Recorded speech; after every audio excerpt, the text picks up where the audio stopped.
चलिए हम शुरू करते हैं हमारा चैप्टर जो है रैट ट्रैप। ये इंग्लिश टर्म 2 क्लास 12 का ही चैप्टर है जो हमारी बोर्ड एग्ज़ाम्स में अभी आने वाला है। एंड बेसिकली अगर मैं कहूँ तो इट्स रिलेटिवली इजी चैप्टर, थोड़ा इट्स नॉट वेरी समथिंग कि जिसमें बहुत डीप डाउन मीनिंग्स वगैरह है, थोड़ा सा सिंपल एंड ईजी है।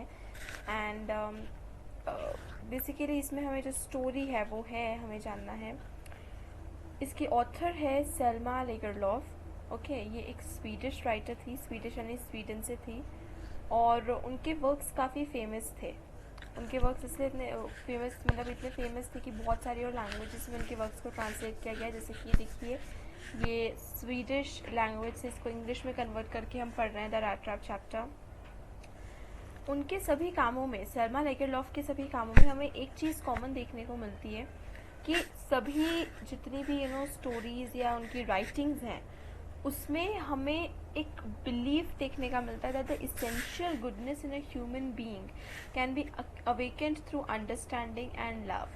तो जितनी भी उन्होंने सेल्मा लेगरलॉफ की तरह बाकी स्टोरीज़ या वर्क्स भी पढ़ते हैं तो उसमें हमें एक यूनिवर्सल थीम देखने को मिलता है कि एक ह्यूमन बीइंग में, ठीक है, उसके ह्यूमन बीइंग में जो इंटरनल उसकी गुडनेस होती है वो हम उसको हम जगा सकते हैं थ्रू अंडरस्टैंडिंग द पर्सन, उनके साथ एम्पथाइज करके, उनको लव करके, उनको एक फ्रेंडली मैनर में एम्ब्रेस करके। तो ये स्टोरी भी उसी के ऊपर बेस्ड है। This story is set amidst the mines of Sweden, rich in iron ore, which figure large in the history and legends of that country. The story is told somewhat in the manner of a fairy tale. तो इस story को एक fairy tale की तरह बताया गया। और ये कहाँ पर बेस्ड है? ये स्टोरी का जो बैकग्राउंड है ये स्वीडन में बेस्ड है, जहाँ पर आयरन ओर्स बहुत ज़्यादा है। तो वहाँ पर आयरन माइंस हमें स्वीडन में बहुत सारी देखने को मिल जाती है। Okay, so without wasting much time चलिए हम शुरू करते हैं कि इस चैप्टर में क्या है। देखिए, ये जो भी चैप्टर है उसमें जितने भी डिफ़िकल्ट वर्ड्स हैं उसको मैंने यहाँ पर ब्लू से हाईलाइट कर दिया और उसका मीनिंग भी साथ ही में दे दिया है। Once upon a time there was a man who went around selling small rat traps of fire. He made them himself at odd moments from the material he got by begging in the stores or at the big farms. तो ये बता रहे कि एक time पर एक आदमी था जो छोटे छोटे रैट ट्रैप्स बनाता था। रैट ट्रैप्स क्या होते हैं? जो चूहे पकड़ने के लिए होते हैं, अगर आपने देखा होगा तो वो होते हैं रैट ट्रैप्स। वो उनको बनाता था वायर्स का यूज़ करके, ठीक है। जैसे ही कोई रैट आता था उसमें मतलब कुछ चीज़ या कोई ऐसी चीज़ रखते थे जो रैट्स को पसंद होता है, खाना वगैरह, और जैसे ही रैट उसको खाने के लिए आता था और एकदम से वो उसमें फंस जाता था और फिर एस्केप नहीं कर पाता था। तो चूहे पकड़ने के लिए वो रैट ट्रैप्स बनाता था। और वो ऑड मोमेंट्स पे, he made them himself at odd moments, तो वो खुद उनको बनाता था, मतलब वो अकेले ये काम करता था। और ऑड मोमेंट्स मतलब ऐसे नहीं कि उसका एक फिक्स टाइम था कि सुबह 9 से 11 उसको ये काम करना है। मतलब उसको जब टाइम मिल गया, वो मटेरियल जो उसको बेगिंग करता था, तो हमें यहाँ तक एक ऑक्यूपेशन पता चली उस आदमी की कि वो रैट ट्रैप्स बनाता था, दूसरी ऑक्यूपेशन वो बेगिंग करता था, ठीक है। और तो बेगिंग करके या फिर इन द और एट द बिग फार्म्स, मतलब कहीं पे छोटा मोटा कुछ ऐसे थोड़ा काम कर लिया, कहीं से उसको कुछ मिल गया, बहुत सारी चीज़ें कहीं से भी कुछ उठा लिया कर लिया। तो ऐसे करके उसको जो चीज़ें मिलती थी, जब उसको टाइम मिलता था थोड़ा सा कहीं पर भी, और वो इस तरीके से रैट ट्रैप्स बनाता था और बेचता था, और साथ ही में बेगिंग करता था। But even so, the business was not especially profitable, so he had to resort to both begging and petty thievery to keep body and soul together. तो अब इसमें यही कह रहे हैं कि वो रैट ट्रैप्स बनाता तो था, बट फिर भी वो लाइन ऑफ बिजनेस इतना प्रॉफिटेबल नहीं था, मतलब उसमें कुछ पैसे वो कमा पाता था जो कि उसके एग्जिस्टेंस या मतलब जो उसके सर्वाइवल के लिए काफ़ी नहीं था। तो अपार्ट फ्रॉम रैट ट्रैप्स वो बेगिंग करता था, एंड उसके साथ पेटी थीवरी मतलब छोटी मोटी चोरियाँ, ऐसे बहुत बड़ा नहीं कि बैंक रॉब कर ले, ऐसे कुछ छोटी मोटी घर में कुछ चोरी कर लेता था और उससे फिर अपना वो सर्वाइवल करता था। अब देखिए हम इसमें डिस्कस करते जाते हैं, जैसे कि thievery to keep body and soul together, इसका मतलब क्या होता है? Keep body and soul together का मतलब है टू सर्वाइव। ये एक फ्रेज है, इडियम है, जो हम इस तरीके से हम वो भी डिस्कस करते जाएंगे। तो to keep body and soul together that means to be able to survive. Even so, his clothes were in rags, his cheeks were sunken and hunger gleamed in his eyes.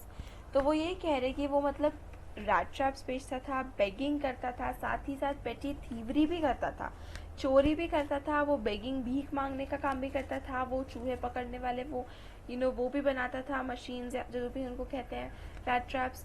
और ये सब काम करने के बावजूद उनके कपड़े हमेशा रैग्स में, मतलब वो हमेशा ऐसे फटे हुए, पुराने से फटे चिल्ले जो बोलते हैं ना, कपड़े जो बस कपड़ा अब उसमें कुछ बचा नहीं, बस लटके हुए बचे कुचे हैं उसमें, तो रैग्स वही पहनता था। उसके चीक संकन थे, मतलब बिल्कुल अंदर घुसे हुए थे, क्योंकि खाना नहीं तो उसकी बॉडी पे फ्लैश ही नहीं था, तो चीक्स भी अंदर घुसे घुसे थे। And hunger gleamed in his eye, मतलब उसके आंखों में तो मतलब hunger gleamed in his eye मतलब हमेशा वो भूखा रहता था। तो इतने सब काम करने के बावजूद भी वो अपना पेट हमेशा भरा हुआ नहीं रख पाता था। No one can imagine how sad and monotonous life can appear to such a vagabond who plods along the road left to his own meditations. तो कोई इमेजिन नहीं कर सकता था कि यार ऐसी एक वैगेबॉन्ड, आई एम सॉरी यहाँ पे I think must have been some mistake, एक वैगेबॉन्ड मतलब वो वॉन्डर्स फ्रीली, जिसका कोई परमानेंट सेटलमेंट नहीं होता, कोई घर नहीं होता, he just keeps wandering from place to place doing minimal things and all that. तो वैगेबॉन्ड मतलब ऐसे बस घूमता रहता है, कोई काम घर ऐसे कुछ है नहीं। वो प्लॉड्स अलॉन्ग द रोड, प्लॉड्स मतलब ऐसे स्लोली धीरे धीरे चलता है, बहुत ही अनएक्साइटिंगली, हैवी स्टेप्स लेकर, मतलब क्योंकि जैसे हम कहीं जाते हैं हमें जाने की जल्दी होती है, वी आर एक्साइटेड, क्योंकि और प्लस हमने वी आर ऑल खाया होता है, वी हैव दैट एनर्जी, तो वी कैन वॉक। उसके पास भूखा भी रहता था, प्लस तो स्लोली धीरे धीरे घसीटते हुए वो चलता था। ओके, तो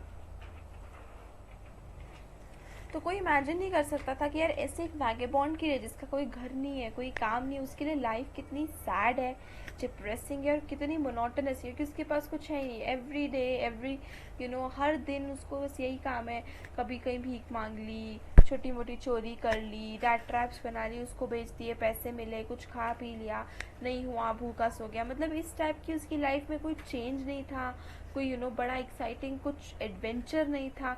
इसी टाइप से उसकी लाइफ इतने टाइम तक कर रही थी। और वैगाबॉन्ड क्योंकि उसका कोई अपना रिलेटिव या कोई भी फ्रेंड कुछ भी नहीं था, वो बिल्कुल अकेला था, फ्रीली बस इधर से उधर घूमता रहता था। और left to his own meditations, left to his more meditation मतलब वो थे और बस उसके थॉट्स थे, खुद के थॉट्स थे, no one to talk to him और no one to meet him, greet him, कुछ नहीं, बस वो था और वो अकेला था, और बस जो था वो खुद ही खुद ही कमा लिया, खुद ही खा लिया, नथिंग एल्स, उसकी लाइफ में कुछ और था ही नहीं। But one day this man had fallen into a line of thought which really seemed to him entertaining. पर एक दिन ऐसे ही करते करते उसको एकदम से एक थॉट आया, स्ट्रक हुआ, एंड ये जो थॉट है ना उसको वो बहुत इंटरटेनिंग लगा कि यार दिस इज समथिंग, मतलब ये कुछ है, सोचने वाली चीज़ है। क्या है जो उसको एकदम से सूझा? He had naturally been thinking of his rat traps when suddenly he was struck by the idea that the whole world about him, the whole world with its lands and seas, its cities and village, was nothing but a big rat trap.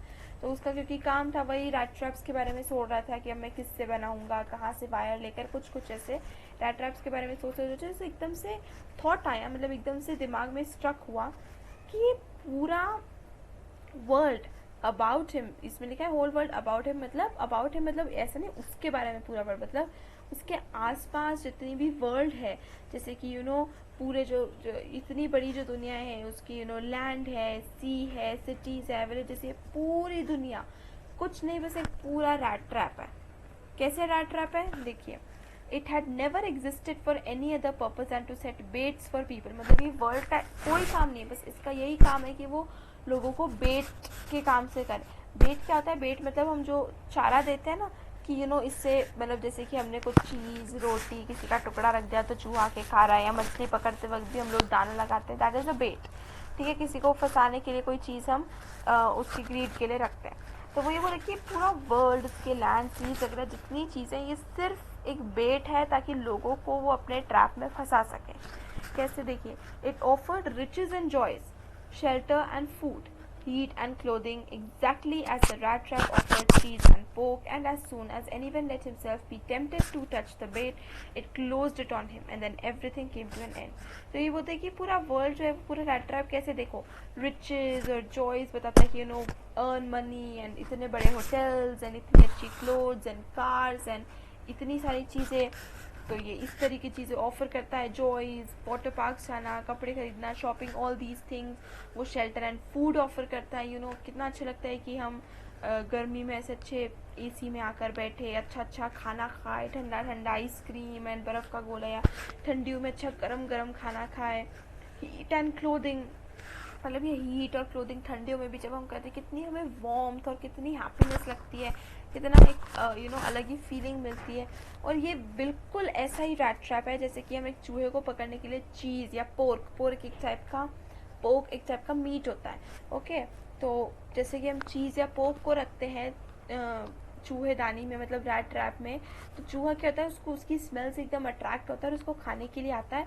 और जैसे ही वो उसको touch करता है और एकदम से वो रैट ट्रैप जो है वो बंद हो जाता है और वो चूहे को ट्रैप कर लेता है.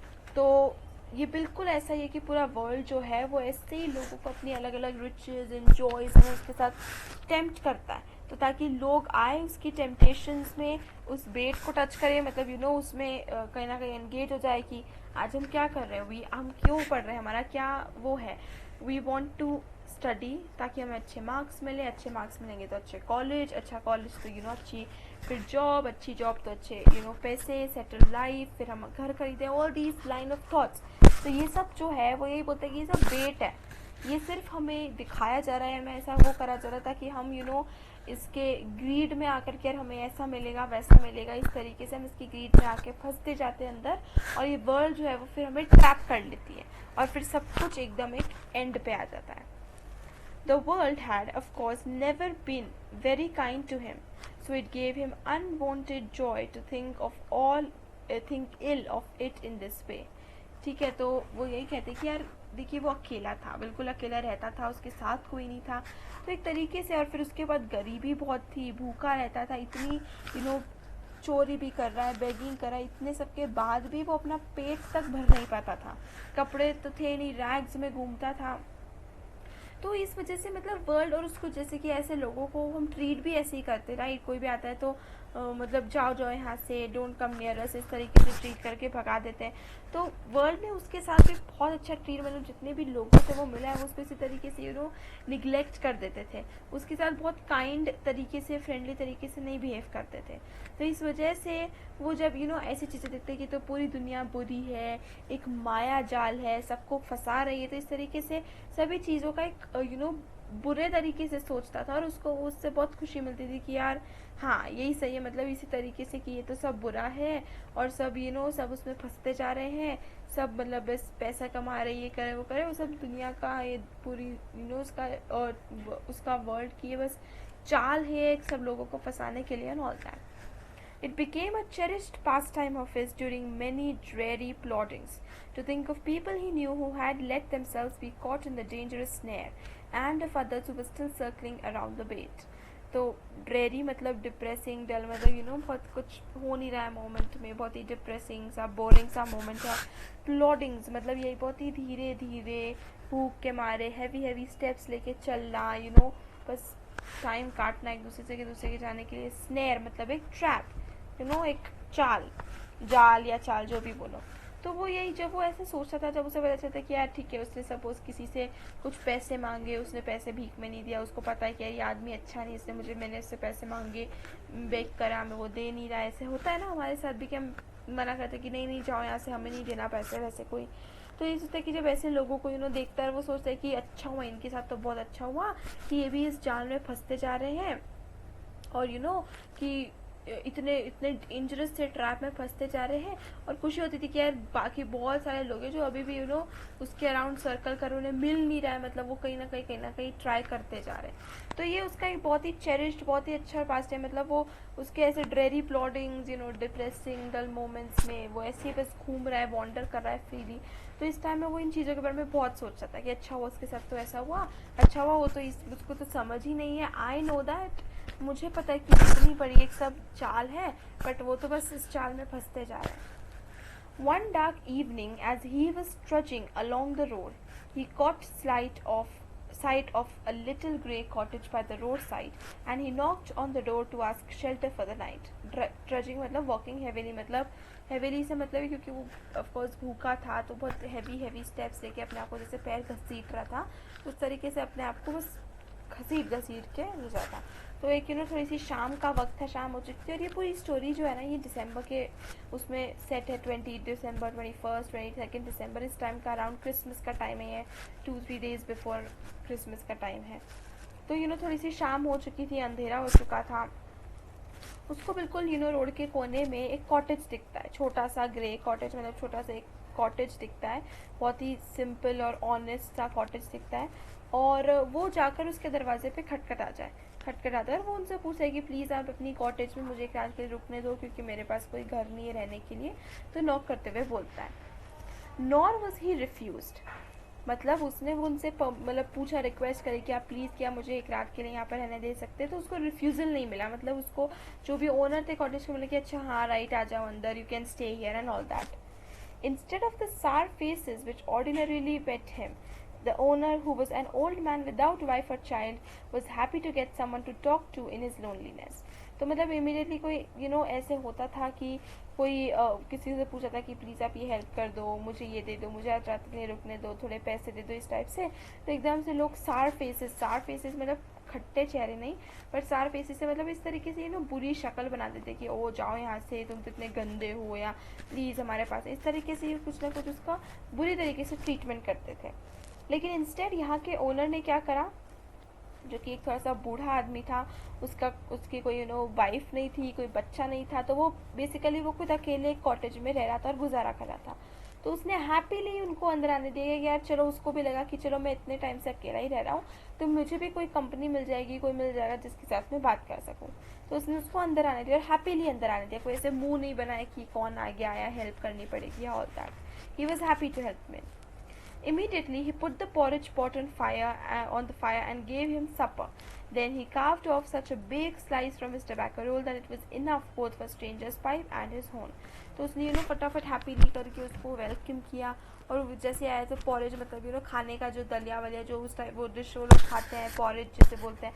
तो उसको फटाफट उसने बनाने के लिए रख दिया. एंड गेव हिम सपर, मतलब पीने की थोड़ा सा सूप वगैरह ये सब चीज़ें दी. एंड एकदम से एक बड़ा साइज उसने टबैको रोल का लिया. तो मतलब जो वो लोग उस वक्त जो स्मोक वगैरह करते थे, तो वो टबैको रोल एक इतना बड़ा उसने मतलब टबैको रोल का स्लाइस दिया कि वो और स्ट्रेंजर दोनों एक साथ स्मोक आराम से सिगार वगैरह जो भी वो पी रहे थे उसको स्मोक कर सके. Finally he got out an old pack of cards and played majolus with his guest until bedtime. और फिर मतलब ये सब करने के बाद उसको अच्छे से वेल फेड कर दिया, उसको अच्छे से खाना पीना कर दिया, उसको टोबैको रोल से भी स्मोक भी करने दिया. एंड अब एंड में उसके साथ एक पुराने ताश पत्तों का एक पैक निकाला और उसके साथ मजोलिस, जो कि एक ताश का गेम है, वो खेला जब तक वो लोग सोने नहीं चले गए. तो मतलब देख सकते हैं कि वो जो ओल्ड मैन था वो काफ़ी हैप्पी था हेल्प करने के लिए. उसने बहुत अच्छी तरीके से इस रैट ट्रैप का, ये पेडलर का वेलकम करा वैगेबॉन्ड का, कि ओके खाना दिया अच्छे से, उसके साथ खेला, उसके साथ इंजॉय करा ये सब चीज़ें. तो बस ये करके और फिर वो लोग सोने चले गए. This old man was just as generous with his confidences as with his porridge and tobacco. तो मतलब उसने ऐसा नहीं खाने में भी थोड़ा सा खाना, बस एक ही कटोरी 2 ही कटोरी, बहुत जेनरसली खाओ इस तरीके से, मतलब बहुत ही अच्छी तरीके से उसको फीड किया. कोई बिल्कुल जेनरसली, कोई कंजूसी नहीं कि मेरे पास नहीं है मैं क्या खाऊंगा, पर उसने पूरी तरीके से वेलकम किया ये रैट ट्रैप सेलर का. और विथ हिज कॉन्फिडेंसेस, मतलब उसके पास जो भी चीज़ें थी उसने बहुत ही ओपन हार्टेडली शेयर करी, चाहे वो टोबैको रोल हो, चाहे वो खाना हो, और कुछ भी हो, उसने बहुत ही ओपन हार्टेडली, बहुत ही हैप्पीली अपनी चीज़ें उस रैट ट्रैप सेलर के साथ शेयर करी. The guest was informed at once that in his days of prosperity his host had been a crofter at Ramsjo Iron Works and had worked on the land. So the guest was informed, guest कौन था, वो rat trap seller, at once that in his days of prosperity his host, उसका host कौन था, वो old man जो था ना जिसने उसको invite किया था घर में काम करने के लिए। यहाँ पे बोल रहे कि फिर बातें करते करते एकदम से मतलब काफ़ी ओपनली, मतलब काफ़ी ट्रस्ट कर रहा था ओल्ड मैन इस रैट ट्रैप सेलर को, और बहुत ही ऑनेस्टली, बिल्कुल नाइवली उसने रैट ट्रैप सेलर को बता दिया कि यार मैं तो जब डेज ऑफ प्रॉस्पेरिटी में थोड़ा सा उसका काम अच्छा था, थोड़ा यंग था, पैसे वगैरह अच्छा कमा रहा था, तो उस टाइम पे वो एक्चुअली क्रॉफ्टर का काम करता है राम्सजो आयरन वर्क्स पे। अब राम्सजो आयरन वर्क्स में क्रॉफ्टर का काम मतलब क्या होता है? क्रॉफ्टर में क्या होता है कि आप एक पीस ऑफ लैंड होता है और उसका ओनर जो है वो रेंट पे दे देता है किसी को कि आप ही इसमें पूरा फार्मिंग करो, उगाओ करो, बस हमें इतना अमाउंट इतना है, इतना हमें प्रोड्यूस इतना, इस तरीके से एग्रीमेंट होता है। तो वो रेंट पे पूरा लैंड दे दिया जाता है कि आपको जैसे जो उगाना उगाओ, but just pay as the right amount. तो इस तरीके से उसको क्रॉफ्टर का काम करता था। कहाँ पर? राम्सजो आयरन वर्क्स में। तो वहाँ पर एक लैंड उसके ओनर्स उसने ले लिया और वहाँ पर सब वो फार्मिंग, आयरन वर्क जो भी वो करता था। Now that he was no longer able to do day labor, it was his cow which supported him. Yes, that bossy was extraordinary. तो वो बोलती कि अब क्योंकि इतना मेहनत का काम एक इसमें बहुत लगता है, लैंड को फार्मिंग करना या आयरन वर्क का जो भी काम करता था वो, तो उसमें बहुत मेहनत लगती है, स्ट्रेंथ, फिजिकल स्ट्रेंथ बहुत लगती है। और अब वो तो बूढ़ा हो चुका था, तो उसने वो चीज़ें मतलब अब छोड़ दी कि यार अब इतना ये काम ना होता है। तो उसने क्या करा, एक काऊ रख ली, एक काऊ गाय को पालने लगा, और वो उसको दूध देती थी। तो दैट बॉसी वाज एक्स्ट्राऑर्डिनरी, मतलब कि she could give milk for the creamery every day, and last month he had receive all of 30 kroner in payment. तो वो थे कि वो बॉसी जो थी, बॉसी से मतलब यहाँ पे काऊ को रेफर किया था कि वो जो थी ना, शी वाज सो गुड, इतनी अच्छी थी, पता है तुम्हें? मतलब ऐसे गाय के बॉन्ड को बताते हुए कहता है कि डू यू नो दैट वो इतनी अच्छी थी कि हर रोज़ मतलब वो क्रीमरी के लिए, जहाँ पे डेयरी सेंटर होता है जहाँ पे दूध वगैरह को पैकेज किया जाता है या वहाँ से बेचा जाता है, तो वहाँ के लिए वो हर रोज़ काफ़ी सारा दूध दे देती थी क्रीमरी के लिए। और पिछले महीने उसने इतना सारा दूध दिया और वो ओल्ड मैन उसको बेच कर आया कि उसको उसके लिए 30 kronors मिले। 30 kronor जो है वो एक करेंसी, जैसे अपने यहाँ पर रुपीज़ होती है, वैसी तरीके से क्रोनर जो है वो एक करेंसी का नाम है। तो उसने इतना सारा दूध उसकी तरफ से आया और बेचा कि उसको पैसे में 30 kronors उसको मिले। The stranger must have seemed incredulous मतलब अनेबल टू बिलीव, मतलब जो स्ट्रेंजर मतलब कौन था? वो रैट ट्रैप सेलर जो था, ऐसा लग रहा था उसके चेहरे से देख कर कि उसको यकीन नहीं हो रहा कि 30 kronor उसको पिछले महीने मिले थे। तो for the old man got up and went to the window, took down a leather punch which hung on a nail in the very window frame and picked out 3 wrinkled 10 kroner bills. तो वो old man जब बोला था उसे ऐसा लग रहा था कि यार इस रैट ट्रैप सेलर को विश्वास ही नहीं हो रहा है कि सच में भी मैंने 30 करोड़ एक साथ कमाए थे, इसको तो विश्वास ही नहीं हो रहा है। तो वो क्या करता है, ओल्ड मैन बिल्कुल उठ के जाता है विंडो तक, और वहाँ पर एक लेदर का पाउच टंगा हुआ होता है, उसको वो नीचे उतार लेता है। ओके, उस लेदर के पाउच को, और लेदर के पाउच को उतारता है, और उसमें से वो 10 kronor बिल्स, मतलब कि जैसे समझ लो कि 10-10 रुपए के 3 नोट उसने वो ऐसे बाहर निकालता है और उस रैट ट्रैप सेलर को दिखाता है कि मतलब उसे लगता है कि देखो तुम्हें यकीन नहीं हो रहा है, लेकिन देखो मुझे ये पैसे इस पाउच में पड़े, देखो सच में मुझे 30 kronor पिछले महीने मिले थे। These he held up before the eyes of his guest, nodding knowingly and then stuffed them back into the pouch. तो उसने एकदम से अपने गेस्ट को दिखाया था, देखो देखो मुझे सच में ये 30 kronor मिले थे, मैं मजाक नहीं कर रहा हूँ, झूठ नहीं कर रहा हूँ। और और उसको ऐसे बताते कि देखा अब तुम्हें यकीन आया, और ऐसे बोल के वापस उसको वो जो है वो 30 kronor जो है वो पाउच में वापस डाल देता है, और वापस अपनी जगह पे जहाँ उसने टांगा हुआ था वो टांग। Stay both man got up in good season. Good season का मतलब ये नहीं है कि मौसम अच्छा था, मतलब गुड सीजन का मतलब ये कि हैप्पीली सब कुछ ठीक ठाक चल रहा था, हैप्पीली कंफर्टेबली बिल्कुल ओके फाइन तरीके से। तो दे गॉट अप। जो क्रॉफ्टर था, क्रॉफ्टर मैंने एक्सप्लेन किया था कि जो दूसरे की लैंड के ऊपर काम करता है, तो क्योंकि उसकी गाय थी तो उसको उसमें से दूध निकालना था, फिर उसको क्रीमरी जाना था बेचने के लिए, सब काम सुबह ही होता है, तो वो तो जल्दी उठ गया। तो the crofter was in a hurry to milk his cow and the other man probably thought he should not stay in bed when the head of the house had gotten up. तो other man कौन? Other man यानी कि वो rat trap seller, वो peddler जो उसके यहाँ आकर रुका हुआ था। तो क्योंकि अब घर का मालिक उठ गया तो उसे भी लगा कि यार मतलब अच्छा नहीं लगता है कि ओनर है हाउस का, उसने मुझे शेल्टर दिया है, मैं उसके यहाँ रुक रहा हूँ, एंड वो उठ गया और मैं अभी तक सोया हुआ। तो वो भी फिर रैट ट्रैप सेलर जो है वो भी उठ गया। They left the cottage at the same time. The crofter locked the door and put the key in his pocket. तो वो दोनों मतलब जो भी नहा धोकर तैयार होकर नाश्ता जो भी करके और फिर एक साथ वो लोग कॉटेज मतलब वो लोग निकले. रैट ट्रैप सेलर अपनी आगे रास्ते पे जाने के लिए, बिकॉज उसको एक रात के लिए शेल्टर चाहिए था, वो आगे वॉन्डर कर रहा था वो तो. एंड जो ओनर था वो भी निकल गया फिर गाय को दूध वगैरह लेने करने के लिए. और क्रॉफ्टर ने घर के मतलब चाबी लगाई, चाबी ताला लगाया और चाबी अपनी पॉकेट में रख कर वो निकल गया. The man with the rat traps, मतलब अगेन रैट ट्रैप्स है. यहाँ पे आप ये देखिए कि ये जहाँ पर भी अदर मैन, द गेस्ट और ये सब जो है ये एक्चुअली रैट ट्रैप सेलर के लिए बोला गया है. ओके स्टोरी में, तो डोंट बी कंफ्यूज कि कौन है ये, वही पेडलर ही है जिसकी हम जो वैगेबॉन्ड की बात कर रहे हैं. तो उसने क्रॉफ्टर को गुड बाय बोला, थैंक यू करा कि थैंक यू मुझे शेल्टर देने के लिए. एंड फिर वो लोग अपने वो क्रॉफ्टर अपने काम पे चला गया और रैट ट्रैप सेलर आगे चला गया. But half an hour later the rat trap peddler stood again before the door. तो अब हो गया आधा घंटा हो गया, मतलब क्रॉफ्टर अपने रास्ते, वो आधे घंटे बाद वो पेडलर जो है वो वापस उसी कॉटेज पे आया जहाँ पे वो रुका था. He did not try to get in however. तो मतलब वो दरवाजे के सामने ऐसे खड़ा हुआ था लेकिन उसने अंदर जाने की कोशिश नहीं की. He only went up to the window, smashed a pane, stuck in his hand and got hold of the pouch with the 30 kroner.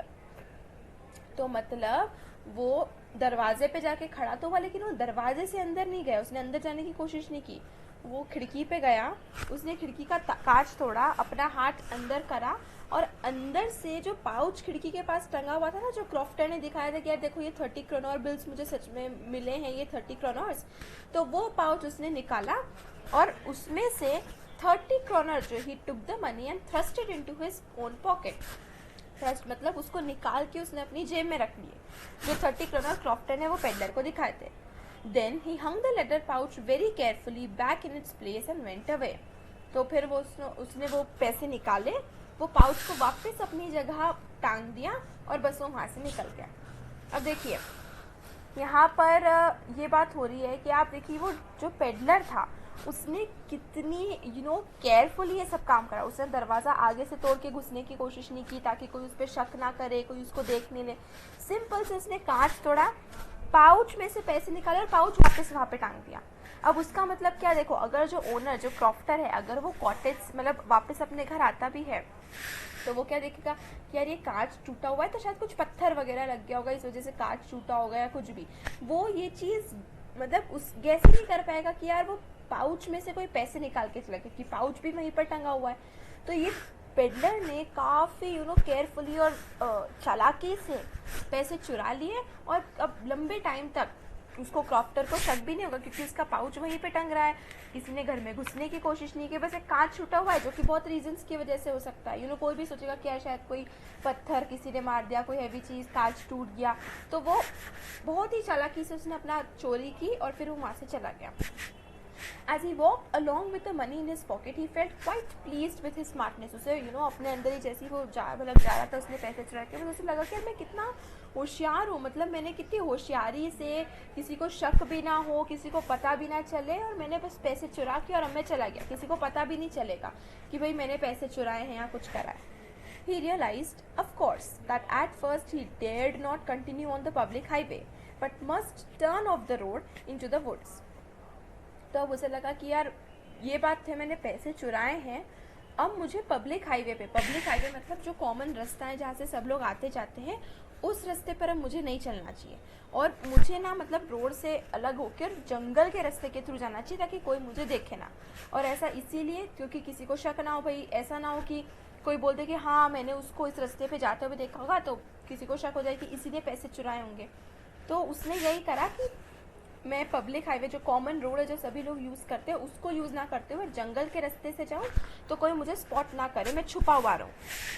During the first hours this caused him no difficulty. Later in the day it became worse for it was a big and confusing forest which he had gotten into. तो पहले कुछ घंटे तो वो ठीक है जंगल के रास्ते चलता गया पर जैसे थोड़ा टाइम होने लगा अब वो जंगल इतना घना था क्योंकि सब पेड़ एक जैसा दिखते हैं, तो अब उसके लिए बहुत कंफ्यूजिंग हो गया. उसको समझ ही नहीं आ रहा था कि अब वो कहाँ जा रहा है.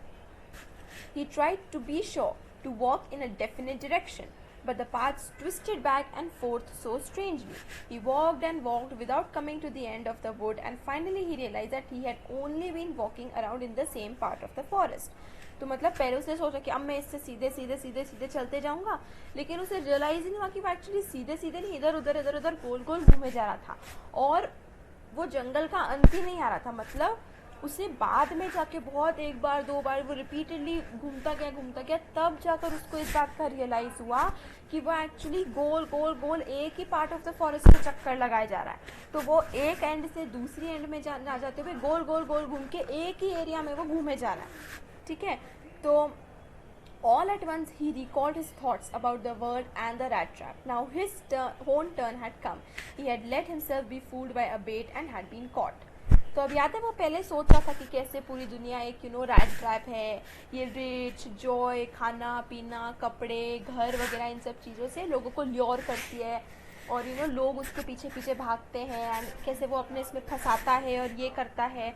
तो उसे तब एकदम समझ में आया कि यार मैं जो सोच रहा था और मैं खुश हो रहा था कि अच्छा ये लोग अब रैट ट्रैप में फंस रहे हैं, अब एक्चुअली मैं खुद रैट ट्रैप में फंस चुका हूँ, और मेरे लिए वो बेट, मेरे लिए वो चारा जो था वो 30 क्रॉनर्स थे, जिसके लालच में फंस के मैं उस घर में गया, कार थोड़े पैसे चुराए, और अब मैं सबकी नज़रों से बचते हुए करते हुए डर के कारण, अब क्योंकि उसको डर है कि कोई पकड़ ना ले, और वो ये जंगल के रास्ते चला गया. और अब उसके साथ ये एंड हुआ कि अब वो उसी जंगल में घूमे जा रहा है अकेला, कोई खाने पीने का कोई चीज़ नहीं, कुछ नहीं, बस अंधेरा होते जा रहा है और वो उसी में घूमे जा रहा है.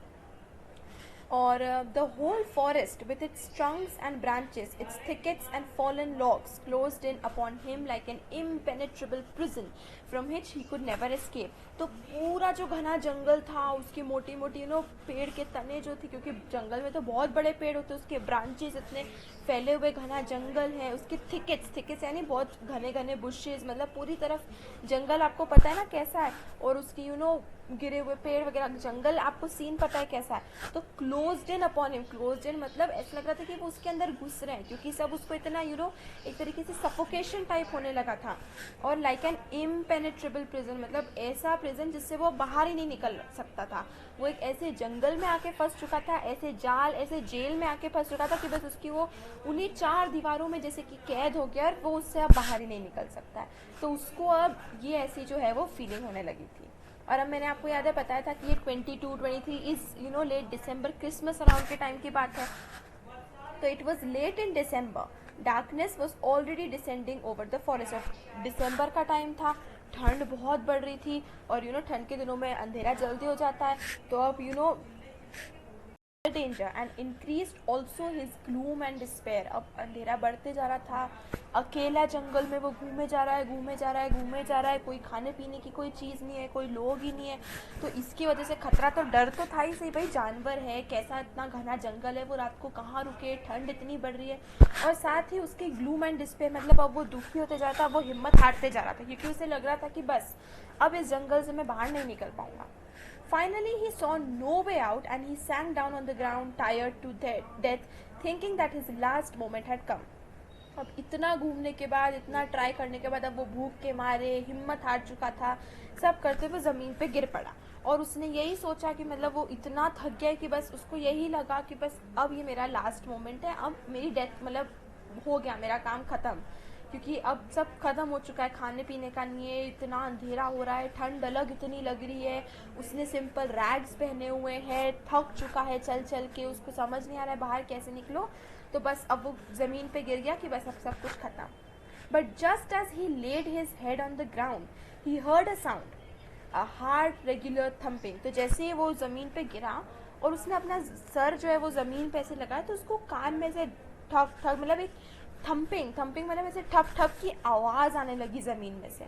देखिए, आप कभी देखना कि अगर आप रेलवे स्टेशन के पास हो और आप रेलवे स्टेशन के आसपास कहीं पर अपना कान ज़मीन पे लगा के देखोगे, तो आपको ट्रेन की आवाज़ सुनाई देती है, क्योंकि वो ज़मीन में जो ट्रेन की आवाज़ है, वाइब्रेशन जो है ना, वो आपको थोड़ी दूर तक भी ज़मीन में आप कान लगाओगे तो आपको सुनाई देगा. तो इसी तरीके से उसने जब ज़मीन पे अपना सिर रखा तो उसे एकदम आवाज़ आने लगी, उसको एक आवाज़ आने लगी, और there was no doubt as to what that was. He raised himself, those are the hammer strokes from an iron mill, he thought. तो वो एकदम समझ गया कि यार ये किसकी आवाज़ है। उसको समझ आ गया कि आस पास कहीं ना कहीं आयरन मिल है, लोहे के जहाँ काम होता है, और वहाँ पे उस आयरन को ऐसे हैमर हथौड़े से ठोका जा रहा है, और उसी ठोकने की आवाज़ जो है वो उसको अब ज़मीन से सुनाई दे रही है। तो वो एकदम उठा एक्साइटमेंट में, क्योंकि उसे एक उम्मीद, एक होप लगी कि यार आसपास कहीं ना कहीं आयरन मिल है, कहीं काम हो रहा है, मतलब कोई ना कोई आसपास लोग हैं, there must be people nearby. उसे एकदम लगा कि अब मैं ठीक है, आसपास कहीं ना कहीं लोग हैं, मुझे आवाज़ आ रही है। He summoned all his strength, got up and staggered in the direction of the sound. तो वो एकदम से अपनी सारी हिम्मत जो बची कुची थी उसको उठाया, और उसको क्योंकि होप मिली, उम्मीद मिली कि यार कोई ना कोई मुझे मिल गया, तो उठ के और वो उसी डायरेक्शन में चलने लगा जहाँ से उसको आवाज़ आ रही थी। और स्टैगर्ड मतलब होता है वॉकिंग विद डिफिकल्टी, क्योंकि of course he was tired to death, उसमें there was no strength left in him. तो वो ऐसे बहुत मुश्किल से अपने आप को घसीट घसीट के, जितनी हिम्मत थी उससे वो चल रहा था। द रैम्स जो iron works which are now closed down were not so long ago a large plant with smelter, rolling mill and forge. In the summertime, long lines of heavily loaded barges and scows slid down the canal. तो Rams जो है ना which are now close down, now मतलब Selma जो author है इसकी, वो अभी बोल रही है कि अभी तो वो बंद हो चुकी है, लेकिन पहले पहले मतलब कब, जब ये पेडलर जो है उसने आवाज़ सुनी, जब वो घूम रहा था उस टाइम पे। तो जब वो ऐसा बोल रही है ना कि were not so long ago, तो वो not so long ago actually peddler के प्रेजेंट की बात हो रही है। एंड नाउ क्लोज डाउन मतलब अभी की, जब ऑथर जो है ये स्टोरी लिख रही है। तो उस टाइम पे रैम्स जो आयरन वर्क्स याद है, जो क्रॉफ्टर जहाँ से उसने पैसे चुराए थे वो यही काम करता था। तो वो बोले कि रैम्स जो आयरन वर्क्स उसका नाम था, और वो बहुत बड़ा एक आयरन प्लांट था। वहाँ पे सब काम होते थे, लोहे वोहे का स्मेल्टिंग, उसको पिघाल के उसको शीट्स में रोल किया जाता था, और ये इस तरीके से सारे काम किए जाते थे। और समर टाइम में long lines of heavily loaded barges and scows slid down the canal which led to a large inland lake, and in the winter time the roads near the mill were black from all the coal dust which sifted down from the big charcoal crates. तो गर्मियों में क्या होता था, वहाँ पे नदी वगैरह बहती थी, क्योंकि पानी वो पिघल जाती थी, जो बर्फ़ वगैरह जो भी थी। तो बार्जेस एंड स्काउज मतलब ऐसी नदियाँ टाइप होती थी जो रिवर में यूज़ की जाती थी ट्रांसपोर्टेशन के लिए। तो वो कैनाल के थ्रू चल के मिल तक जाती थी।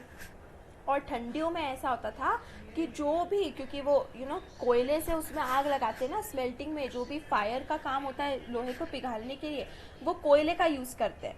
कोयला जो होता है उसको जलाते हैं और उससे फिर आग प्रोड्यूस होती है, उसमें मशीन वगैरह जो भी। तो जब ठंड का टाइम होता था ना, तो वो आग के धुएं से, कोयले के कालेपन से सारी रोड, सारी खिड़की वगैरह सब जो है वो काली काली हो जाती थी। वो एक्सप्लेन कर रहे हैं यहाँ पे आयरन वर्क को। During one of the long dark evenings just before Christmas, the master smith and his helper sat in the dark forge near the furnace waiting for the pig iron, which had been put in the fire to be ready to put on the anvil. Pig iron मैं आपको बता दूँ, pig iron जो है वो impure form of iron होता है, उसमें से कुछ थोड़े से impurities निकालना होता है। तो अब मैंने आपको पहले भी हमने डिस्कस किया, क्रिसमस का टाइम था, लेट दिसंबर का टाइम था। तो ये इस टाइम पर जो मेन मास्टर स्मिथ था, स्मिथ मतलब आयरन स्मिथ, जो लोहे वगैरह का काम करता है, वो उसका एक और जो हेल्पर था, जो उसका असिस्टेंट जो भी था, वो वहाँ पे आयरन मिल में काम कर रहे थे, और वो वेट कर रहे थे कि यार वो आयरन जो भी पिग आयरन निकले, और फिर उसको एनविल पे रख के ठोके शीट्स वगैरह में, वो मतलब वहाँ पे मिल में काम कर रहे थे। Every now and then, one of them got up to stir the glowing mass with a long iron bar, returning a few moments, dripping with perspiration, though, as was the custom. He wore nothing but a long shirt and a pair of wooden shoes. देखिए, इसको समझाने के लिए आप एक movie देख सकते हैं, या पहले की भी कई ऐसी मूवीज़ देख सकते हैं जहाँ पे ट्रेन्स वगैरह का सीन आप देख सकते हैं, कि पहले ना इंजन को रन करने के लिए कोयले का यूज़ किया जाता था। तो एवरी नाउ एंड देन कोयले की ऐसी बड़ी सी आग की भट्टी टाइप होती थी, एक स्क्वायर आप समझ सकते हैं कि अंदर ऐसे पूरा एक होल होता था, उसके अंदर कोयले को रखा जाता था और उसको जलाया जाता था। तो एवरी नाउ एंड देन ना, क्योंकि नीचे नीचे का कोयला जलते जाता था और ऊपर का बहुत पाइलअप होता था, तो एवरी नाउ एंड देन एक आयरन की रॉड से कोयले को शिफ्ट करना पड़ता था, मूव करना पड़ता था, ताकि वो इवनली जो है वो कोयला जलता रहे। ये मैं आपको बता दूँ, टाइटैनिक एक सीन है, वहाँ पे आप जाके ये सीन को देख सकते हैं कि वो किस तरीके से आयरन बार को, टाइटैनिक मूवी में जाके if you have a chance, तो वहाँ आपको ये पूरा सीन समझ में आ जाएगा कि कैसे वो कोयले को बार बार आयरन बार से शिफ्ट किया जाता था। और वहाँ इतनी गर्मी होती थी, इतनी गर्मी के मतलब दिसंबर ठंड में भी वो लोग जब वो कोल को शिफ्ट करने जाते थे ना, तो वो बिल्कुल पसीने से भरे हुए ड्रिपिंग होते थे, और इतनी ठंड में भी वो इतनी मेहनत का काम करते थे कि वो कुछ नहीं पहनते थे, वो सिर्फ एक लंबा सा टी शर्ट पहनते थे और उसके साथ वो वुडन शूज़ पहनते थे। तो यही कह रहे कि वो काफ़ी मेहनत का, बहुत ही गर्मी और स्वेटी काम था। तो ये एक्सप्लेन कर रहे कि वहाँ पे मास्टर स्मिथ उसकी और उसका हेल्पर था, वो रात को काम कर रहे थे दिसंबर में और बहुत गर्मी भी थी, और तो ये जो है वो पेडलर को जाके ये दिख गया। All the time there were many sounds to be heard in the forge. The big bellows groaned and the burning coal cracked. तो वो यही बोल रहा है कि पूरे टाइम मतलब पूरे आयरन मिल में भले ही 2 लोग थे लेकिन काफ़ी काम हो रहा था। एक साथ बहुत आवाज़ें आ रही थी। बिग बेलोज, देखिए बेलोज का फोटो आप जाकर देख सकते हैं, पर मैं बता दूं कि एक ऐसा डिवाइस होता है जिसको इस तरीके से पंप किया जाता है और उसमें से हवा निकलती है। तो वो हवा क्या कोल को फायर अप करने के लिए यूज़ होता है। आपने देखा होगा कि कोल वगैरह में आग लगाने के लिए हम लकड़ी भी जलाते हैं तो उसमें फूंक मारते हैं या किसी चीज़ से हम उसको हवा देते हैं ताकि वो और ज़्यादा लाइट अप हो जाए। तो जो बिग बेलोज एक ऐसा डिवाइस होता था जिसको ऐसे प्रेस किया जाता था पंप जैसे तो उसमें से हवा निकलती थी कोल को जलाए रखने के लिए। तो वो उनकी वो उसकी उस डिवाइस की आवाज़ आती थी, या फिर जलते हुए कोयले की आवाज़ आती थी, वो क्रैक मतलब जल रहा होता था उसकी आवाज़ आती थी। तो ऐसा बहुत शोर होता रहता था, भले ही वो लोग 2 काम कर रहे हैं, 2 लोग काम कर रहे हैं, कोई भी। The fire boy shovelled charcoal into the maw of the furnace with a great deal of clatter। मतलब बहुत आवाज़ होती थी, वो कोयले जो पत्थर जैसे थे उसको जब हिला हिला के कोयले में ऊपर कोयले को भट्टी में ऊपर नीचे करते थे तो ऐसी बहुत आवाज़ शोर होता था। Outside roared the waterfall and a sharp north wind whipped the rain against the brick tiled roof। तो पूरा वो उसका सीन डिस्क्राइब कर रहे हैं कि आयरन वर्क में जो आयरन वर्क उसका सीन कैसे होता था। आवाज़ें हो रही है, शोर हो रही है, ऊपर से पास में एक वाटरफॉल है उसकी बहुत तेज़ आवाज़ हो रही है पानी के गिरने की, और प्लस नॉर्थ विंड मतलब वहाँ पे दिसंबर का टाइम था, तेज़ बारिश हो रही है, और जो ब्रिक टाइल्ड रूफ है मतलब ऐसी एक ब्रिक्स ईंट की ऐसी ईंट से बनी हुई पूरी रूफ है, उसके ऊपर तेज़ बारिश की बूंदें गिर रही है, उसकी टप टप टप आवाज़ अलग आ रही है, साथ ही में बहुत तेज़ हवा चल रही है तो वो कुछ बूंदें उसके साथ उड़ के भी जा रही है साइड में ऐसे स्लैंटिंग वे में गिर रही है हवा की साइड में। तो बहुत तेज़ हवा की आवाज़ भी आ रही है, वाटरफॉल की आवाज़ भी आ रही है, बूंदों के गिरने की आवाज़ आ रही है, वो कोल की आवाज़ आ रही है, वो जल रहा है या उसको कोल को आगे पीछे कर रहे हैं आयरन रॉड से, उसकी आवाज़ आ रही है, वो बेलोज डिवाइस की आवाज़ आ रही है। तो ऐसे बहुत शोर शराबा जो है वो दिख रहा है। It was probably on account of all this noise that the blacksmith did not notice that a man had opened the gate and entered the forge until he stood up close to the furnace। तो इतने सब शोर के कारण जो red peddler है वो iron मिल के अंदर घुस के गया, तो वो जो मास्टर स्मिथ वहाँ काम कर रहा था उसको ये दिखा ही नहीं, उसको क्योंकि इतना शोर शराब हो रहा था उसको पता ही नहीं चला कि कब वो आदमी जो है वो दरवाजे से घुस के अंदर आ गया। Surely it was nothing unusual for poor vagabonds without any better shelter for the night to be attracted to the forge by the glow of light which escaped through the sooty panes and to come in to warm themselves in front of the fire।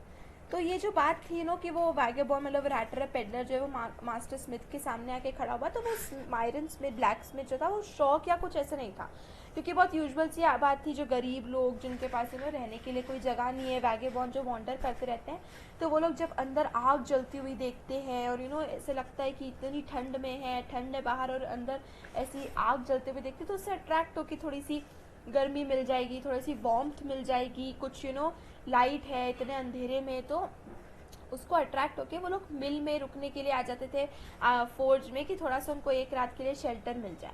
तो वो उसके लिए black Smith के लिए बहुत ऐसी shocking या कोई नई बात नहीं थी, ये यूजुअली होता रहता था कि कोई ना कोई शेल्टर लेने के लिए रात को वहाँ पे फोर्ज में आ गया। The blacksmith glanced only casually and differently at the intruder.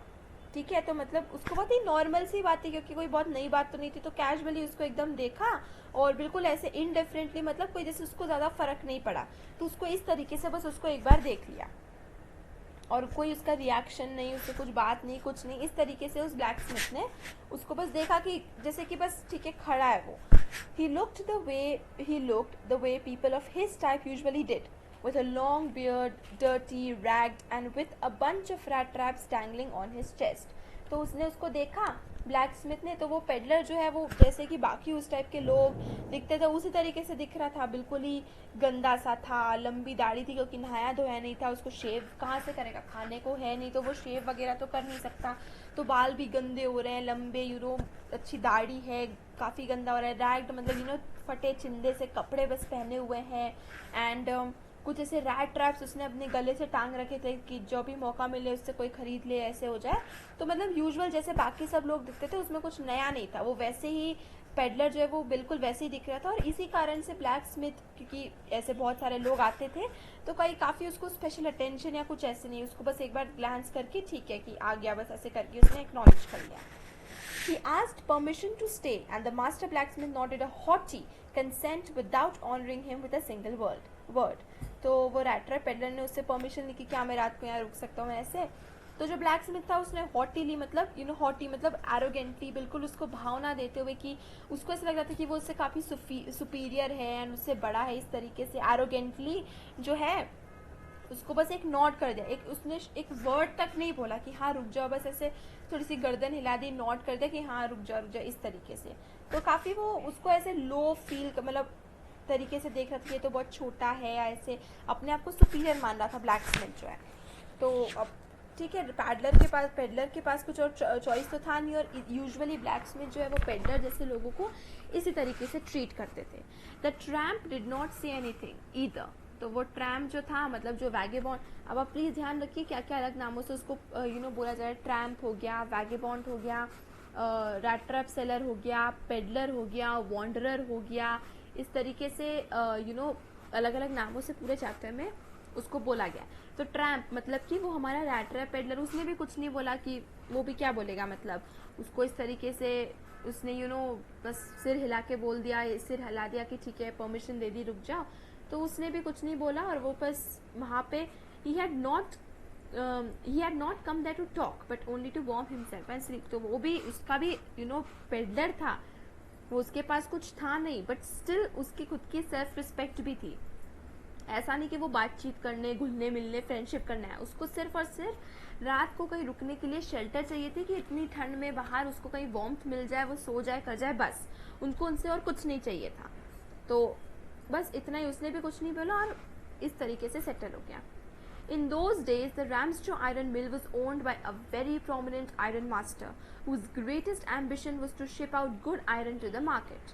तो in those days मतलब कौन से days? ऐसे पुराने की बात नहीं करें, those days मतलब उस टाइम की बात करें जब ये रैट टाइप पेडलर की हम पूरी कहानी पढ़ रहे हैं, मतलब पेडलर के लिए उस those days प्रेजेंट टाइम्स हो गया, ठीक है। तो क्योंकि ऑथर ये इस तरीके से लिख लिए कि यार ये सब कहानी पास्ट टेंस में हुई है, राइट, तो दोज डेज का मतलब है कि वो दिन मतलब रैट पेडलर के दिन जब वो वहाँ पे आके रुका। तो रैम्सजॉ आयरन मिल जो था वो काफ़ी एक प्रोमिनेंट, पावरफुल, एक अच्छे खासे आयरन मास्टर के ओन करता था, और उसका एक ही वो था, गोल था कि वो अच्छे से अच्छा आयरन जो है बहुत बेस्ट क्वालिटी का आयरन मार्केट में बेचे। तो काफ़ी पावरफुल और इस टाइप का वो आयरन मास्टर था। He watched both night and day to see that the work was done as well as possible, and at this very moment he came into the forge on one of his nightly rounds of inspections. तो वो इतने बड़े iron master का मालिक था, owner था, उसके बाद भी he was very sincere about his work, ठीक है। वो चाहता था कि ओनली बेस्ट क्वालिटी आयरन जो है वो मेरे फैक्ट्री से जाए, मेरे मिल से जाए, तो he was serious about his work. और वो डे एंड नाइट मतलब रेगुलरली और पंक्चुअली वो आता था आयरन मिल में इंस्पेक्ट करने के लिए कि काम अच्छे से हो रहा है कि नहीं हो रहा है। सो दिस शोज कि वो सिंसियर और वो अपना काम बहुत अच्छे से, मतलब ऐसा नहीं कि अच्छा मिल खरीद लिया, now whatever is happening उसको पैसे से मतलब है, नहीं, he was genuinely he cared about the quality of iron जो कि मार्केट में जा रहा था। ही वॉज लाइक उसको अपनी रेपुटेशन की थी कि यार what ever I supply it is good. तो इसी तरीके से वो आयरन मास्टर जो कि एक्चुअल ओनर था रैम्सजॉ आयरन वर्क्स का, वो ऐसे ही रात को एक इंस्पेक्शन के लिए आया था कि आयरन मिल में क्या काम चल रहा है, कैसे काम चल रहा है। Naturally, the first thing he saw was the tall ragamuffin who had eased his weight so close to the furnace that steam rose from his wet rags. Again, एक और नाम, vagabond, peddler, rat trap seller and tramp and ragamuffin, wanderer। ragamuffin मतलब again इसी type का एक कि ऐसे rags जो पहन के रखता है गरीब सा, कोई रहने के लिए जगह नहीं है, वही उसी का बोल रहा है। तो एकदम से वो आता है मिल में और वो सबसे पहले देखता है उसको रैट ट्रैप पेडलर को, जो कि फर्नेस के मतलब वो जहाँ आग जल रही थी उसके इतने क्लोज सोया हुआ था कि उसके पसीने से एक तो उसके पूरे रैग्स, जो उसके कपड़े जो उसने पहने हुए थे वो पूरे गीले हो चुके थे और ऐसा लग रहा था कि जैसे उसमें से धुआं निकल रहा है। मतलब वो इतनी गर्मी के इतने पास वो जो था पेडलर सोया हुआ था। The iron master did not follow the example of the black Smiths who had hardly deigned to look at the stranger।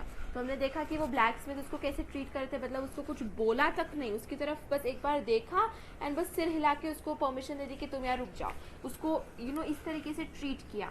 तो आयरन मास्टर, देखो आयरन मास्टर ओनर था, वो ब्लैक स्मिथ से भी ज़्यादा पावरफुल, बड़ा, रिच था, लेकिन उसने ऐसा नहीं किया। Dean hardly dean to look at the senior, dean मतलब ऐसा कुछ काम करना जो अपना कि यार ये मेरी डिग्निटी से कम है, मतलब मैं ऐसे छोटे काम नहीं करता। तो वो ब्लैक स्मिथ को वॉन्डर से बात करना भी ऐसा लग रहा था कि बहुत ही छोटा काम है। तो उन्होंने, आयरन मास्टर ने ऐसा नहीं किया। आयरन मास्टर पेडलर के पास गया, looked him over very carefully, उसके पास पेडलर के पास गया और बहुत ध्यान से उसको देखा।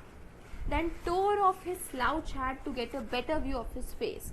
तो वो जो पेडलर था वो क्या करा था, उसने जो एक हैट, टोपी थी उसके पास, अपने मुंह के ऊपर रख के ऐसे सोया हुआ था। तो tore off his slouch hat, tore off मतलब ऐसे फाड़ नहीं दी, और स्लाउच मतलब ड्रूपिंग मतलब गिरी हुई, ढीली ऐसी बस पड़ी हुई थी, रखी हुई थी, उसने कोई पहनी हुई नहीं थी। टोपी जो थी ऐसे बस उसके रखी हुई थी लेजीली, बहुत ही कैजुअली उसके फेस पे रखी हुई थी। तो टोर ऑफ मतलब ऐसे फाड़ नहीं दी, टोर ऑफ से मतलब है कि उसने वो हैट हटाई ताकि उसका चेहरा और अच्छी तरीके से देख सके। But of course it is you Neil Zoloff, he said, how you do look. अब आयरन मास्टर ने जैसे उसका टोपी हटाई, जो उसका ओनर था मिल का, और वो उसको देखते हम बोलते कि अरे ये तो तुम हो Neil Zoloff, of course it is you, अरे ये तो तुम हो, हाउ यू डू लुक, तुम कैसे दिख रहे हो। तो वो अब उसको बोलता है कि ये तो नील ज़ोलॉफ, ये तो तुम हो, तुम कैसे दिख रहे हो। The man with the rat traps had never before seen the iron master at Ramsjo and did not even know what his name was. तो अब जो पेडलर था वो तो भाई वॉन्डरर था, वो तो उसको कोई जान पहचान का नहीं था, अकेले वो तो रहता था, अकेले ही, कुछ उसका कोई था भी नहीं एक्वेंटेंस में। तो उसने कभी देखा ही नहीं था उस आयरन मास्टर को, और उसको तो ये भी नहीं पता था कि उसका नाम क्या है, किसके यहाँ। वो उसको इतना मतलब था कि बस उसको एक शेल्टर मिल गया, उसको कुछ नहीं पता था कि कहाँ है, किसका है, कौन ओन करता है, कुछ नहीं। तो वो रैट ट्रैप पेडलर को तो कुछ पता ही नहीं था। But it occurred to him that if the fine gentleman thought he was an old acquaintance, he might perhaps throw him a couple of kroner. Therefore, he did not want to undeceive him all at once. लेकिन ना वो जो peddler था वो भी देखो smart था, वो ये तो समझ चुका था, उसको रियलाइज हो चुका था कि यार मैं तो इसको जानता ही नहीं हूँ, ये मुझे कोई और के लिए मिस्टेक कर रहा है। मतलब इसको आयरन मास्टर को लग रहा है कि मैं कोई नील ज़ोलॉफ हूँ, नील ज़ोलॉफ नाम है, उसको आयरन मास्टर को लग रहा था कि कोई पुराना अक्वेंटेंस, फ्रेंड नील ज़ोलॉफ है। तो पेडलर ने सोचा कि मैं तो जानता नहीं, इसका नाम भी नहीं जानता, लेकिन अगर मैं ऐसे एक्ट करता रहूँ, ऐसे झूठा मूठा एक्ट करता रहूँ कि यार हाँ हाँ मैं तुम्हारा दोस्त ही हूँ, नील ज़ोलॉफ हूँ, मैं तुम्हें जानता हूँ, तो शायद वो उसकी ऐसी कंडीशन देख के कि क्योंकि कैसे हो रही है रैग्स वगैरह में, तो शायद उसको थोड़े से पैसे दे दे, क्रोनर दे दे कि अरे तुम ये रख लो, तुम्हारी हालत ऐसी हो रही है।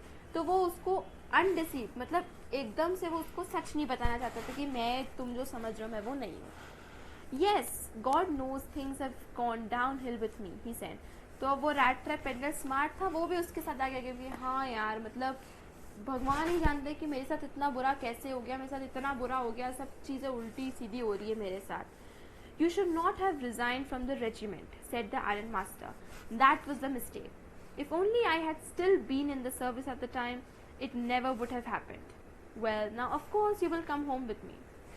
तो आयरन मास्टर, क्योंकि वो रैट ट्रैप पेडलर कंटिन्यू किया, तो आयरन मास्टर को ही लगता है, क्योंकि देखो उसकी ऐसी दाढ़ी बड़ी हुई थी, ऐसे गंदा सा हो रहा था, उसने फेस तक धोया नहीं था, तो उसको पहचानने में आयरन मास्टर को ऑफकोर्स गलती हो गई। तो वो बोलते कि यार सही बात है, तुम्हें ना वो रेजिमेंट नहीं छोड़ना चाहिए था। रेजिमेंट मतलब क्या, मिलिट्री ग्रुप, मतलब ये आयरन मास्टर जो है वो एक मिलिट्री ऑफिसर रह चुका था पहले, तो वो उसको बोलता है कि यार तुम्हें जो रेजिमेंट है, मिलिट्री, जो तुमने आर्मी नेवी जिसमें भी काम करता था, वो तुम्हें नहीं छोड़ना चाहिए था। और वो बोलता है कि वो तुम्हारी गलती थी, और अगर मैं तुम्हारे साथ उस वक्त भी, जब तुमने आर्मी या जो भी थी रेजिमेंट छोड़ी, अगर मैं तब भी तुम्हारे साथ एक सोल्जर होता तो मैं तुम्हें ऐसे छोड़ने नहीं देता कभी भी। मैं तुम्हें बोलता कि मतलब तुम्हें कंटिन्यू करने देता, मैं कभी तुम्हें छोड़ने नहीं देता, जिसकी वजह से आज तुम्हारी ये हालत हुई है। बेटा ठीक है, जो हो गया, अब तुम मेरे साथ घर चलो। To go along up to the manor house and be received by the owner like an old regimental comrade. That, however, did not please the tramp. तो वो पेडलर पहले तो उसने एक्ट कर लिया कि हाँ मैं तुम्हारा दोस्त हूँ, ये हूँ, वो हूँ, लेकिन अब उसे लगने लगा, जैसे उसने बोला कि तुम्हें मेरे साथ घर चलना चाहिए, ये पेडलर ने सोचा नहीं था कि इस तरीके से कुछ हो जाएगा, ये अनएक्सपेक्टेड था। और उसे यही लगा कि अगर मैं इसके साथ घर चला गया, और वो भी क्या, एक्स आर्मी ऑफिसर के साथ अगर घर जाऊं मैं, और वो भी इतने बड़े आयरन मिल के ओनर के साथ, जो इतना पावरफुल है, जितना इतना प्रोमिनेंट है, प्लस एक्स आर्मी ऑफिसर है, तो यार ये तो गड़बड़ हो जाएगी। ऐसा वो पेडलर सोचा था कि यार उसने ऐसा सोचा नहीं था, और पेडलर सोचा था कि अगर मैं इसके साथ गया तो सब फिर मेरा जो है वो असलियत सामने आ जाएगी कि मैं एक्चुअली में इसका दोस्त नहीं हूँ, मैं तो एक चोर हूँ, चोरी करके भागा हूँ, ये सब। तो पेडलर बोलता है no I couldn't think of it, he said looking quite alarm. तो एकदम से, क्योंकि अनएक्सपेक्टेड था, उसने ऐसा सोच नहीं था कि उसको इस तरीके से इनविटेशन मिल जाएगा, तो बोला कि नहीं, मैं ऐसा नहीं कर सकता, मैं तो सोच भी नहीं सकता तुम्हारे साथ क्या घर चलूं। He thought of the 30 kroner. To go up to the manor house would be like throwing himself voluntarily into the lion's den. तो उसको लगा कि यार उसके पास 30 kroner उसके जेब में थे, और अगर वो मैनर हाउस मतलब एक बड़ा घर, मैनर मतलब एक बड़ा, जैसे बंगलो होता है तो बंगलो से थोड़ा सा छोटा, उसको बोलते हैं मैनर। तो उससे यही लगा, उसे यही सोचा था वो कंटिन्यूसली उस पैसे के बारे में जो उसने चुराए हुए थे, क्योंकि उसने चोरी करी थी, गलत काम करा था, तो उसको डर तो लग रहा था, और अब उसको लग रहा था कि भाई इस रैट ट्रैप में वो फंस चुका है। तो उसे ये लग रहा था कि अगर मैं इसके साथ, एक एक्स आर्मी ऑफिसर, एक इतने बड़े मिल के मालिक के साथ उसके घर चला गया, तो मतलब जैसे मैं खुद ही जाके शेर के पिंजरे में खुद ही अलग जा रहा हूँ, मतलब वो उसका काम फिर खत्म। He only wanted a chance to sleep here in the forge and then sneak away as inconspicuously as possible. तो वो पेडलर तो यही सोचा हुआ था कि यार एक ऐसे कहीं भी रात बस यहाँ गुजार लूँ ताकि ठंड ना लगे, थोड़ी सी मुझे वार्मथ मिल जाए, और बस सुबह होते ही सही कोई मुझे देखे करे भी ना, और मैं निकल जाऊँ। इसीलिए ब्लैक स्मिथ ने जब उसको जवाब नहीं दिया और सिर्फ सिर हिला के उसको बोला कि परमिशन, तुम्हें ठीक है रुक जाओ, तो उसने भी कुछ नहीं बोला। वहाँ लाइन लिखी थी ना, he was not there to talk just to spend the night. तो इसीलिए ताकि वो जितना बोलेगा उतना ज़्यादा उसके पकड़े जाने के चांसेस ज़्यादा, वो कुछ ना कुछ तो बात निकलेगी, कहाँ जा रहा है, कहाँ से आया है, क्या है। तो उसे यही लग रहा था कि अगर मतलब बस वो यही चाहता था कि मैं चुपचाप यहाँ रात गुजारूँ, और जैसे ही थोड़ा सा सुबह हो, उजाला हो, और वो यहाँ से चुपचाप से निकल जाए, कोई उसको देखे भी ना, उस पर शक भी ना जाए। The iron master assumed that he felt embarrassed because of his miserable clothing. अब पेडलर तो उस पैसे के कारण मना कर रहा था, क्योंकि उसने चोरी करी हुई थी, उसको डर लग रहा था कि उसका असलियत सामने आ जाएगी। आयरन मास्टर को इधर इसलिए लगा कि वो पेडलर इसीलिए उसको मना कर रहा है क्योंकि उसको शर्म आ रही थी कि यार ये मेरा पुराना दोस्त है, ये तो इतने पैसे वाला, इतना रिच है, और मेरी ऐसी गंदी सी हालत है, मैंने कपड़े अच्छे नहीं पहने। आयरन मास्टर को ये लग रहा था कि ये इस कारण से, इसकी कंडीशन के कारण से मेरे साथ घर नहीं चल रहा है। तो आयरन मास्टर उसको बोलता है, please don't think that I have such fine home that you can not show yourself there. He said, Elizabeth is dead, as you may already have heard. My boys are abroad and there is no one at home except my oldest daughter and myself. तो iron master उसको एकदम console करते हुए कह रहे, तुम देखो शर्माओ मत, और ऐसा कुछ फील मत करो कि तुम इतने बड़े घर में इस हालत में कैसे आओगे, ऐसा कुछ नहीं है। एलिजाबेथ कौन? आयरन मास्टर की वाइफ। तो बोलते कि देखो मेरी वाइफ तो मर चुकी है, मेरे बेटे जो है वो अब्रॉड, बाहर विदेश में काम कर रहे हैं, तो घर पे मेरे और मेरी बड़ी बेटी के अलावा और कोई नहीं है। मेरी सबसे बड़ी बेटी और मेरे अलावा हम दोनों बस घर में अकेले ही है। तो तुम ऐसा प्लीज मत सोचो, ऐसे शर्माओ मत, हिचकिचाओ मत, और हमारे साथ घर चलो। आयरन मास्टर्स को ऐसे बोलता है, we were just saying that it was too bad we didn't have any company for Christmas. Now come along with me and help us make the Christmas food disappear a little faster. तो वो यही बोलता है iron master कि हम लोग तो already हम दोनों अकेले, हम यही सोचते थे कि यार हम दोनों अकेले, हमारे साथ क्रिसमस मनाने के लिए कोई है ही नहीं, तो तुम आओ हमारे साथ घर चलो और Christmas food disappear a little faster. मतलब एक तरीके से वो बोल रहा है कि यार जल्दी जल्दी हमारे साथ क्रिसमस का खाना खत्म करने में, मतलब हमारे साथ हमारी फेस्टिविटीज़ में ज्वाइन करो, क्रिसमस हमारे साथ सेलिब्रेट करो, हमें भी अच्छा लगेगा। But the stranger said no and again no.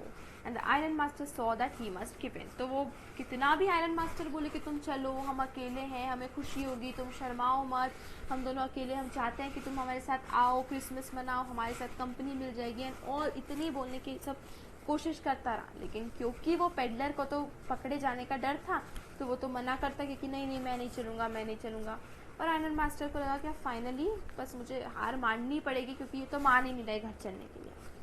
It looks as though Captain Von Stahl preferred to stay with you tonight, Sturgeon Storm. तो यहाँ पे आयरन मास्टर बोलते हैं कि यार ऐसा लगता है, यहाँ पर कैप्टन वॉन स्टैल कौन है? नील ज़ोलॉफ।